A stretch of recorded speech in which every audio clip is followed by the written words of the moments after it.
आकार से जुड़े हुए हैं।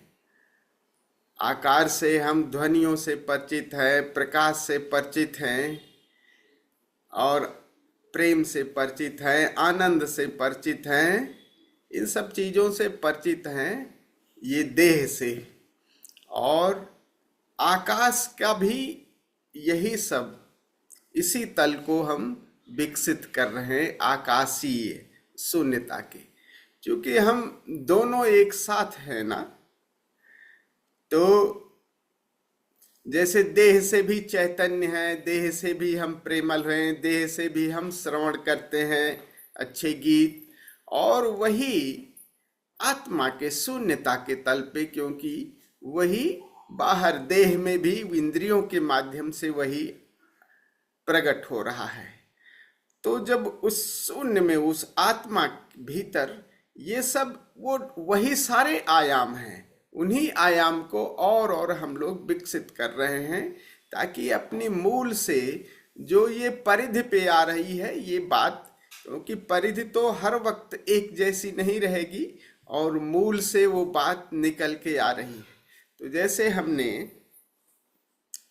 नाद को, बाहर की जो ध्वनियां हैं वो एक खास समय पे ये टकराहट से, चोट से या ऐसे पैदा होती हैं। भीतर के नाद को हमने सुना ना, और वो नाद लगातार भीतर, वो शून्य का संगीत, वो अनहद का संगीत बिना बजाए बज ही रहा है, चल ही रहा है। और एक को आपने अगर विकसित कर दिया, एक को अगर आपने, किसी एक को भी, एक भी आयाम को, हम अलग अलग आयामों को इसलिए कर रहे हैं ताकि बात धीरे धीरे हमको समझ में आ जाए कि अरे ये जो यही है, इसी को हम विकसित कर रहे थे, और इसी नाद के साथ भीतर जो शून्य का संगीत है, शून्य के संगीत को सुन रहे थे, और ये पता लगा अरे इसमें प्रकाश भी है।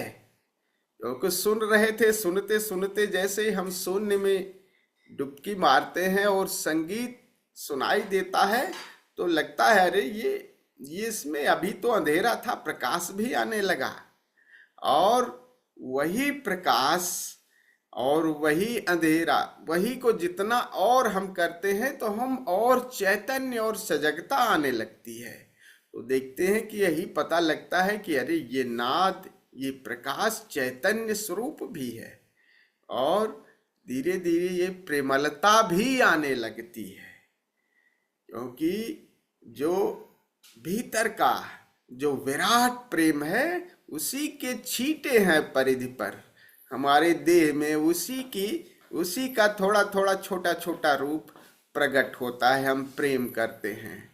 तो हम लोग एक ढंग से प्रेम समाधि को विकसित कर रहे हैं, जान रहे हैं कि ताकि हमें ये पता लग जाए भीतर भी एक विराट प्रेम की स्थिति है, और विराट उस प्रेम में को और विकसित करने के लिए ओशो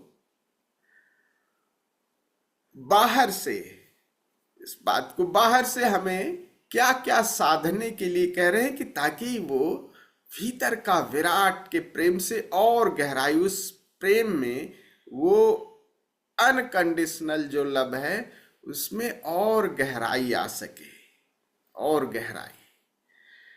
तो उसके लिए पहला उन्होंने क्या कहा, पहला जो 4 तलों की बात है, पहला है मैत्री। यानी जीवन में अगर देखें तो अक्सर क्या हम शत्रुता, क्रोध, ईर्ष्या, ये सब तो खूब विकसित करते हैं ना, एक दूसरे को आलोचना हम लोग खूब करते रहते हैं। जरा सा आप देखें, थोड़ी देर से सजग होकर के घृणा आई, खूब आ रही है, इसके प्रयोग तो हम लोग खूब कर ही रहे हैं, ईर्ष्या, क्रोध खूब करे रहे हैं।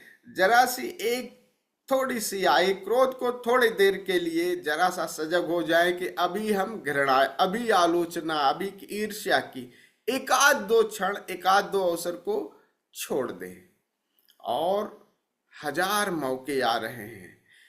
तो मैत्री की, सतत हमें इस पर काम करना होगा। अगर हमें और गहरे जाना है तो इस मैत्री भाव को, बस भाव को गहराना है, भाव को, और पूरा पूरा मैत्री के भाव को। जब भी अवसर, खूब खूब अवसर मिलते हैं मैत्री के भाव को, ऐसा नहीं कि नहीं अवसर मिलते, खूब अवसर मिलते हैं। जब अवसर मिले तभी इस मैत्री भाव को खूब गहराना है। इसका ये मतलब नहीं कि ये सब भाव, बाकी शत्रुता, ईर्ष्या, घृणा, ये सब तो रहेगी रहेगी, लेकिन मैत्री को भाव को पैरेलल उसको और विकसित करना है। और दूसरी बात कह रहे हैं ओशो की करुणा। प्रेम और करुणा लगभग लगभग कह रहा हूं एक सी है, कह रहे हैं ओशो। क्योंकि बुद्ध का एक नाम मैत्रेय था, महाकरुणावान थे बुद्ध। करुणा, करुणा और प्रेम लगभग एक से ही है। करुणा ऐसे समझिए कि प्रेम में, जैसे मैं आपको प्रेम करता हूं तो बदले में भी उधर से भी आएगा प्रेम। एक अपेक्षा नहीं है, लेकिन बेशर्त प्रेम में गिव एंड टेक रहता है। मतलब इधर से भी उधर से भी आता ही रहता है, चाहे वो कंडीशनल लव हो चाहे अनकंडीशनल लव हो। तो अस्तित्व से, विराट से भी प्रेम अगर अगर आपका होगा तो विराट की तरफ से ही ऊर्जा आएगी, आपकी तरफ से ऊर्जा। करुणा थोड़ा सा ज्यादा डिवाइन है। करुणा इस तरह से है कि एक ही तरफ से देख, मतलब ऐसे समझो कि क्रूरता के दूसरा पहलू है करुणा। करुणा ओवरवेल्म्ड, जैसे घड़ा आपका पूरा भर गया, आपका घड़ा प्रेम से या ऊर्जा से भर गया, ध्यान की ऊर्जा से भर गया, और तब आप लुटा रहे हैं। लेकिन इसमें लुटा करके आप फिर ख्याल ये नहीं करते कि उधर से कुछ आए, बस जैसे, और लुटा करके आप ही कृतज्ञ हो जाते हो, आप दे के ही कृतज्ञ हो जाते हो। जैसे आप ऊर्जा से भरे हो और कोई आपके सामने गड्ढा आ गया और कोई, किसी ने आपको उस उलीचने का एक अवसर दे दिया, कृतज्ञ हो गए। बहुत, जैसे संत जो जब ऊर्जा से भर जाते हैं ना, तब जो उन्हें मिला है, जो बुद्ध पुरुष है, जो मिला है उन्हें, हमें लगता है कि हम पर बहुत बड़ी उपकार कर रहे हैं, कृतज्ञ कर रहे हैं।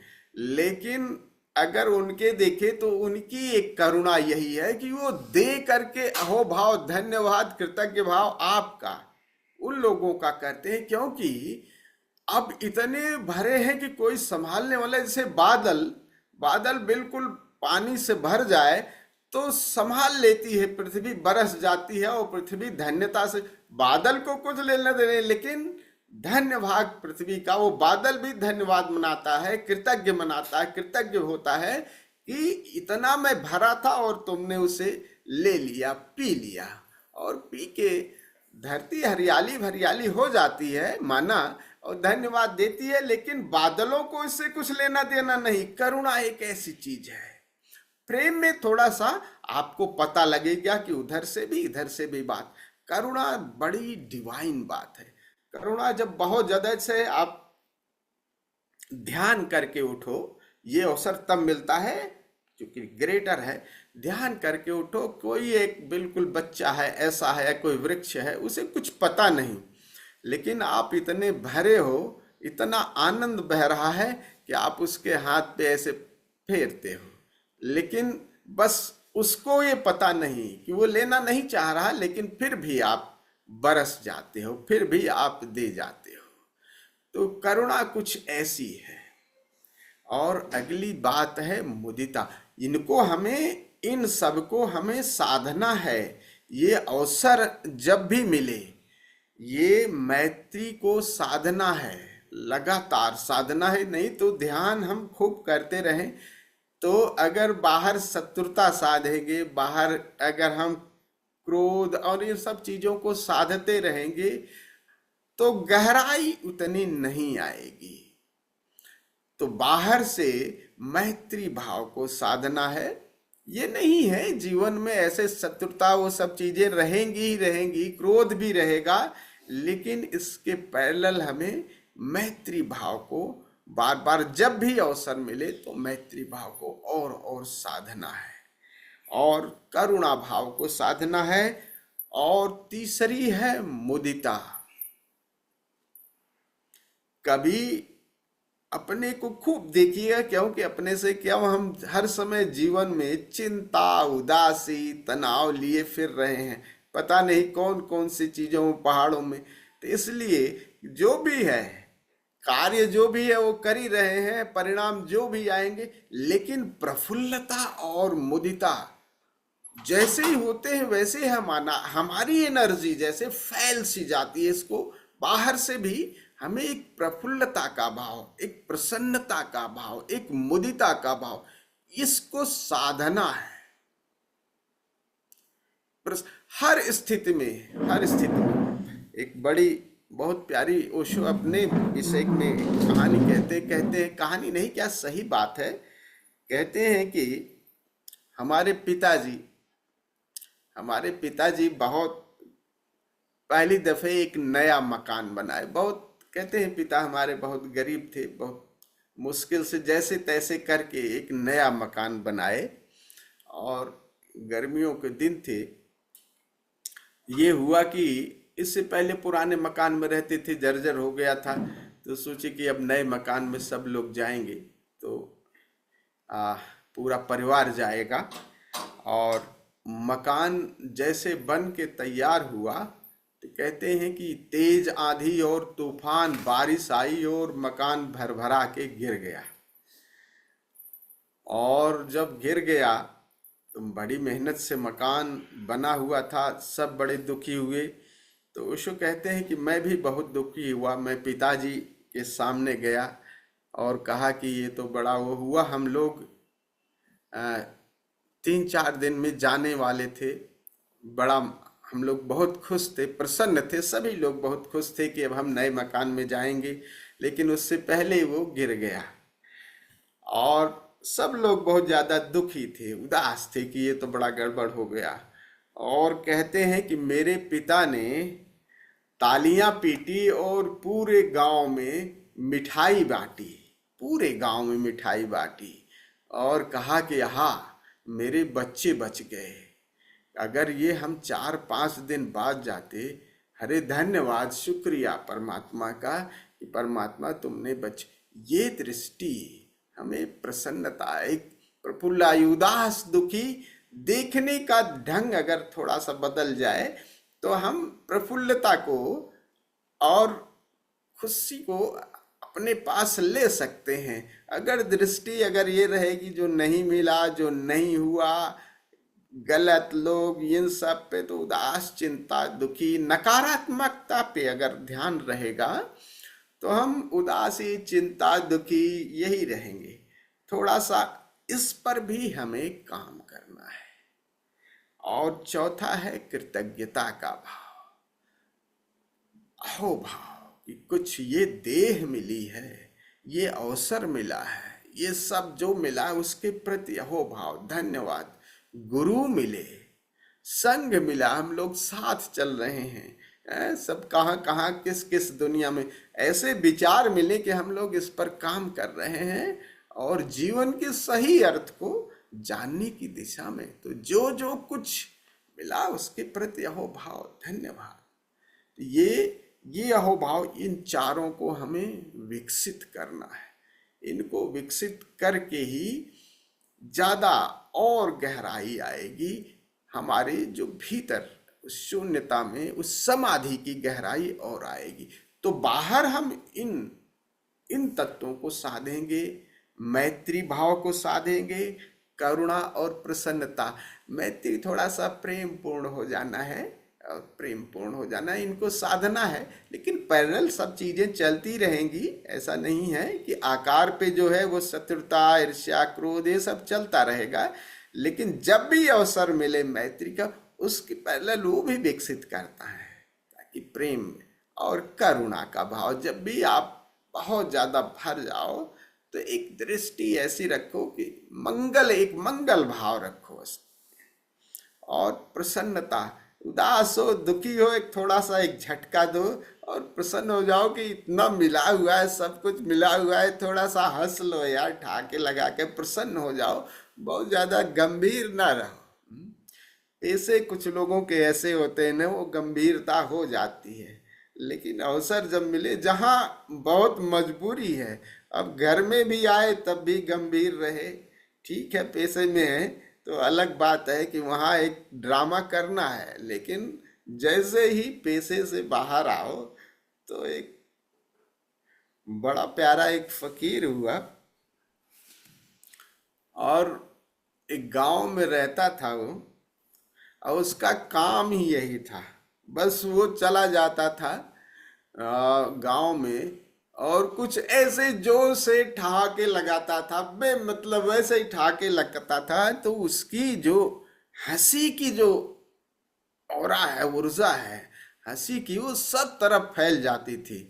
अलग गांव के लोग कहते थे कि ये क्या हुआ, बच्चे बड़ी जल्दी आ जाते थे, उसके साथ हंसने लगते थे, कुछ इस तरह का पहनावा पहनता था, कुछ इस तरह का वो रहता था। लेकिन जिस गांव में आसपास पहुंच जाता था, खूब ठहाके लगा के, उसका काम यही था। बस लागा के बीच उसमें गांव में बीच पहुंच गया, जोर जोर से ठहाके लगा के हंसता उछलता कूदता, और बच्चे आ जाते, बच्चे मजा लेते, और धीरे धीरे ये गांव में पहुंच गई। और फकीर का सब लोग इंतजार कर रहते थे, सब लोग जब दुखी रहते थे कि आज फकीर नहीं आया, और फकीर जैसे आता था वो ठाके लगा के हंसता, कुछ इस तरह के वस्त्र पहनता, लंदरी करता, ये सब लोग उसकी उसमें आ जाते थे ऑर्बिट में, और सब लोग हंसने लगते थे, मजा लेने लगते थे, पूरा गांव हंसने लगता था, सभी आनंदित हो जाते, सुबह सुबह आ गया, बच्चे खुश हो जाते थे। उसका काम ही यही था। तो सब लोग उसकी राह देख, धीरे धीरे उस फकीर से कौन नहीं, चाहे कोई हो, लेकिन हंसी अगर कोई दे तो कौन नहीं प्रेम करेगा। केवल यही काम उसका था, और हंसी देता रहता था। तो गांव धीरे धीरे उससे प्रेम करता, तो लगता था लोगों को यार है तो पागल, कुछ करता धरता है नहीं, लेकिन वो बैठा, वो एक बाग में बैठा रहता था। उसको फिर सब लोग जब एक ऐसा प्रेम देने लगा, एक ऐसी उसकी हंसी इतनी वो थी कि वो प्रेमल, सबको उससे प्रेम हो गया। फिर सभी लोग उसको कभी खाना दे देते, कभी कोई कपड़ा देता, कुछ भी देता, वो कुछ नहीं, अपना वो बगीचे के नीचे बैठा रहता था। बस उसका होता था कि आसपास जो 4-5 गांव थे, आज उधर लगा उधर लगा, फिर तो लोग उसका इंतजार करते रहते थे कि आज आए नहीं फकीर, आज नहीं आए, और आ करके ये बिखेर जाता था वो हंसी जीवन में। और जब मरने के दिन आए, सब लोग बहुत प्रेम करते थे, तो उसने सबको बुलाया, कहा सुनो, अब मेरी मृत्यु होने वाली, मैं बूढ़ा हो चला हूं, लेकिन ध्यान रखना, मेरे मरने पे, मेरी अर्थी पे कोई आंसू मत बहाना, क्योंकि मैं पूरे जीवन भर हंसा हूं, मैं नहीं चाहता कि मेरे जाने के बाद। बहुत लोग सब प्रेम करते थे, और प्रेम करते थे, इतनी ऊर्जा बिखेर गया था वो, केवल हंसी और कुछ कारण नहीं। आप जा रहे हो, 10 लोग गंभीर है, थोड़ा सा हंस दिए, थोड़ा सा मुस्कुरा दिए, लेकिन लोग हम देखे ना इतने कंजूस हैं, हंसने में भी बड़ी कंजूसी, कहीं ऐसा ना हो कि कुछ ज्यादा हंस दे तो कुछ कोई मांग ले, तो उसमें भी कंजूसी करते हैं। थोड़ा मुस्कुरा दिए, उससे एक एक उस तरह की एक विकसित होने की, भीतर से ऊर्जा को फैलने का एक अवसर मिल जाता है। जैसे हम उदास, चिंता, दुख से भर जाते हैं, नकारात्मक सुबह से ऊर्जा सिकुड़ जाती है, और ये जिस हम समाधि, फैल जाने का भाव, विराट से एक हो जाने का भाव है, तो वो बाहर भी हम उसको विकसित करेंगे। तो वो फकीर मृत्यु सैया पे था, सब लोग थे तो, लेकिन भीतर से, लेकिन चूंकि कह गया था, तो सब लोग सब ठहाके लगा के हंस रहे थे। और ये भी कह गया था, कहे ध्यान रखना, क्योंकि मरने के बाद सब लोग स्नान करवाते हैं, कह रहे मैं मुझे स्नान मत करवाना, मेरे जो कपड़े हैं वो कपड़े वही रखना, उसी कपड़े पे मेरी चिता पे राख लगा देना। और जैसे ही सब थोड़ा सा हंस तो नहीं रहे थे, लेकिन उसके जाने का सबको थोड़ा सा भीतर से गम था। तो जैसे ही चिता पे आग लगाई और चिता से कहीं पटाखे, कहीं फुलझड़ी, कहीं वो बनगले गला, और सब आसपास के जितने लोग थे सब इतने आनंदित खुश हो गए कि अरे फकीर जो जीवन भर हंसाता रहा और मृत्यु के समय अंतिम समय में भी हंसा गया। एक यही हंसने का भाव भी, जो जीवन को भी तो हंसने हंसने के साथ अगर स्वीकार कर ले जीवन के हर पल को, वो एक संभावना है कि चुनौती जब मृत्यु घट रही हो, जब उस समय आ रहा है, उस समय भी उस चुनौती को स्वीकार कर सकता है, बशर्ते कि हम अभी जब जीवन रहते हैं उसमें इस मुदिता के, प्रफुल्लता के भाव को स्वीकार करें, तो वो चुनौती हम वहां भी ले जा सकते हैं हंसते हुए। और जैसे ही हंसते हुए प्रसन्न प्रफुल्ल होते हैं, खूब ध्यान रखिएगा, उतनी ही अवेयरनेस भीतर, उतनी ही सजगता, सरलता, सहजता आ जाती है। तो इन 4 तलों पे हम लोग काम करना है। ये नहीं कि हम लोग आए और बात किए और फिर एक एक करके खूब प्रयास करना है।